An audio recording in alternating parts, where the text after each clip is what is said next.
ही audio clip नेमकी काय आहे पाहूयात. ओम नमः शिवाय. ओम नमः शिवाय. काय म्हणता? काय नाही ते सनीला नका तू आता संशयित झाली, त्याची चूक झाली, ती माफी मागायला जाऊ दे.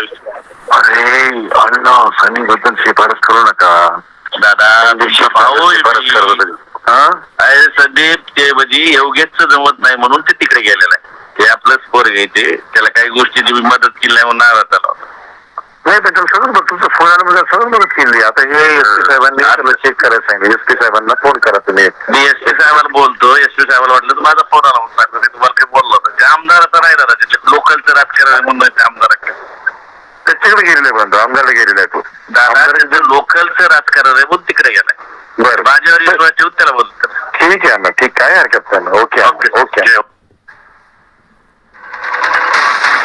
आणि या संदर्भात अधिकचे अपडेट्स घेऊयात. आमचे प्रतिनिधी विशाल करोळे सध्या फोन लाईनवरनं आपल्या सोबत आहेत. विशाल, वाल्मिक कराडवर आता आणखी एक गंभीर आरोप केला जातो आहे. या पद्धतीची ऑडिओ क्लिप आपण ऐकली आहे. वाल्मिकनं खोट्या गुन्ह्यात अडकवल्याचा आरोप केलेला आहे सनी आठवलेनं. काय नेमकं प्रकरण आहे?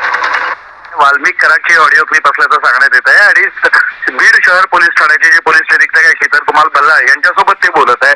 खरं तर सनी आठवले हा वाल्मिक कराड यांच्यासोबत होता, मात्र त्यांच्यासोबत माझं पटलं नाही. नंतर मी क्षीरसागर यांच्याकडे गेलो आणि त्यामुळे माझ्यावर खोटा गुन्हा वाल्मिकनंच दाखल करायला लावला असल्याचा आरोप त्यांनी केला आहे.